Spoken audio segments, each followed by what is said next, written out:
Vale a pena aprender a lidar com números absolutos e relativos. Isso é outra história interessante, que sem ela você não consegue estudar um trabalho científico. Então, aqui está o visto. Você não pega um visto para ir para os Estados Unidos? Aqui está um visto para a entrada no mundo científico. Quem não entende de número absoluto e número relativo não pode falar que está trabalhando cientificamente. E nós vamos esclarecer esse ponto com você. Vamos lá? Então vamos. Então, primeiro nós vamos discutir risco absoluto e depois nós vamos discutir risco relativo. E você vai ver que uma coisa é uma coisa e outra coisa é outra coisa. Mas nós somos enganados. Permitidos por lei. Então vamos lá. O que você prefere? Acompanhe aqui, por favor, porque você tem que entender isso aqui. O que você prefere? 90% do dinheiro que está atrás da porta A ou 10% do dinheiro que está atrás da porta B? Por favor, fazer uma escolha racional. Não tem jeito de eu fazer uma escolha racional. Isso é impossível. Por quê? Pode ser que 10% do dinheiro que está atrás da porta B seja maior do que 90% do dinheiro que está atrás da porta A. Cuidado com o percentual. Quando a resposta vem em percentual, você vai começar a descobrir que tem um valor relativo escondido. E não é bem assim. Você vai ficar impressionado na hora que eu mostrar tudo aqui. Por favor, fazer uma escolha. Tarefa impossível. Sem conhecer o valor absoluto do dinheiro que está atrás da porta A e que está atrás da porta B, não tem condição de você decidir o que você quer. Ali é 90% do dinheiro, que eu não sei quanto. Aqui embaixo é 10% do dinheiro, eu também não sei quanto. Você começou a entender o que é o relativo? É relativo, não é absoluto. Eu tenho para lhe vender uma varinha mágica que aumenta em 100%, ou seja, dobra a sua chance de ganhar na loteria. E aí você compra. A sua chance de ganhar na loteria é atualmente 1 em 200 milhões. Aí você fica encantado que dobra a sua habilidade de ganhar na loteria e você compra. A sua chance de ganhar na loteria passou a ser 1 em 100 milhões. A ação da varinha mágica foi o suficiente para aumentar o seu otimismo? Claro que não. 1 em 100 milhões continua sendo uma agulha no palheiro. Concorda? Certo? Então, cuidado com os percentuais. Porque um jeito de você ser enganado é por percentual. Até agora eu falei da parte teórica da coisa. Nós vamos começar. Então eu tenho que, quando eu pego um trabalho científico, eu tenho que primeiro ver o risco relativo, o risco absoluto, tem que ver o número necessário para salvar uma pessoa e tem que ver a mortalidade geral se ela foi reduzida. Porque se reduziu a mortalidade cardíaca, mas não reduziu a mortalidade geral, quando inclui tudo, tem alguma coisa errada. Você não morreu do coração, mas morreu de outra coisa, que o remédio pode estar causando. Ele salva o coração, mas destrói o fígado. Aí você morre do fígado. A mãe não morreu do coração. Eu sei, mas morreu. O mais importante é o que morreu. Então a mortalidade geral tem que reduzir, junto com a mortalidade específica daquilo que você está estudando. Esses são os 4 parâmetros importantes. Vamos nos aprofundar no conhecimento sobre risco absoluto e risco relativo. Isso vai mudar a sua vida estatística. Olha bem, eu tenho 200 pacientes com câncer de mama, participaram de um estudo sobre prevenção de morte e foram randomizados em um grupo placebo e um grupo tratado com a droga X. Então essa é a questão. Então vamos ver. 100 pacientes no grupo placebo, 100 pacientes no grupo tratado.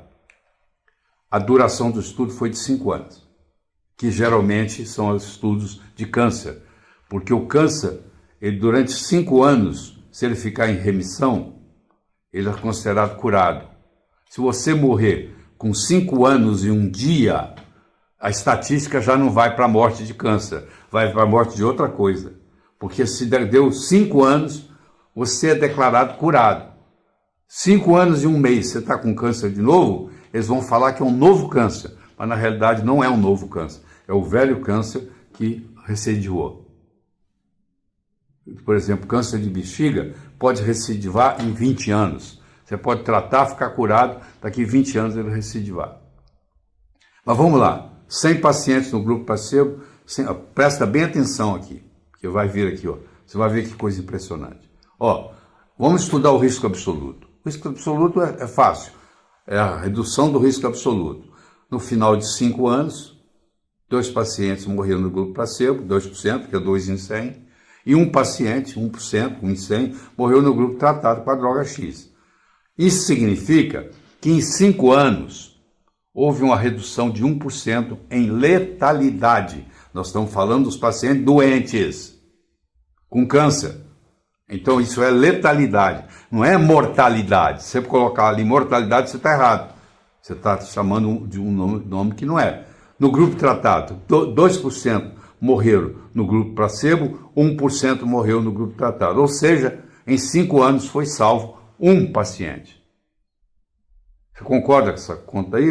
Isso significa que em 5 anos houve uma redução de 1% em letalidade no grupo tratado. 2 menos 1%. Ou seja, em 5 anos foi salvo um paciente. A redução do risco absoluto é a diferença entre os riscos absolutos nos dois grupos. No caso em questão, 1%. Ficou claro? Muito bem. Para salvar um paciente em 5 anos, usando a droga X, eu tenho que tratar 100 pacientes. Você viu aí, né? De 100, salvou 1. A droga salvou 1 em 100. Então, 100 pessoas tem que tomar. Chama Number Needed to Treat, aquele NNT. Que também é importante você entender. E está entendendo agora. Muito bem. Então é isso aí. Agora eu vou mostrar para você a diferença entre risco absoluto e risco relativo. Presta atenção. A redução do risco relativo. No final de 5 anos, 2 pacientes morreram no grupo placebo e um paciente morreu no grupo tratado com droga X. Isso significa que em 5 anos houve uma redução de 50% em letalidade no grupo tratado. 2% é o dobro de 1%. Então, se foi de 2% para 1%, houve uma redução de 50%. Ou seja, em 5 anos, foram salvos 50% no grupo tratado, que teria morrido se estivesse no grupo placebo. Então, eu te apresentei 2 modos. Tem 2 resultados diferentes. A redução do risco relativo é baseada na relação entre os riscos absolutos nos 2 grupos. No caso em questão, é 50%. Mas, afinal de contas, eu lhe pergunto, o benefício do remédio foi 1% ou o benefício do remédio foi 50%? Você pensa, porque se foi 1%, eu tenho que tratar 100 para um se salvar. Se for 50%, o que você vai pensar erradamente é que eu tenho que tratar 100 para 50 se salvar. Ou seja, ao invés de eu salvar 1, eu vou salvar 50. O remédio é o mesmo, o paciente é o mesmo, o cálculo estatístico é feito diferente. Na primeira parte, eu apresentei em risco absoluto e agora eu apresentei em risco relativo. Agora eu te pergunto, em um período de 5 anos, a droga reduz em 1% ou num período de 5 anos, a droga reduz 50%? Você vai levar isso agora para o mercado. Qual que você acha que é mais fácil você vender a droga? Falando que ela, na realidade, ela reduz 1% ou que ela reduz relativamente 50%? Você vai falar, claro que o certo é o azul, o errado é o vermelho. Mas acontece que todos os trabalhos científicos sobre medicina, na parte de remédios, na parte de exames, usa o de baixo. Me engana que eu gosto. Nós estamos todos sendo enganados o tempo todo. Quando fala que essa droga reduz a morte no câncer em 50%, na realidade é 1%. E aí, como é que fica? Você lembra quando você descobriu que o Papai Noel não existe? É mais ou menos assim que você deve estar se sentindo agora. Tá bom? Infelizmente. Somos enganados. Engana médico, engana paciente, engana todo mundo. Qual apresentação iria facilitar mais a venda da droga? Você vender do que ela diz no azul ou vender o que ela diz no vermelho? Claro que é o que ela diz no vermelho, claro. E você vai ficar com a ilusão que o seu pai está tomando uma droga que reduz 50% a morte, você vai pensar que ele tem 50% de chance de não morrer. E na realidade ele tem 1% de chance de não morrer. Você entendeu? Em um período de 5 anos, a droga X reduz 50% a letalidade em pacientes com câncer de mama. Um aumento de 5.000% na eficácia da droga X. Engana que eu gosto. Como é que você ficou agora? Hein? Estamos todos sendo enganados. Por isso que você tem que saber ler o trabalho científico.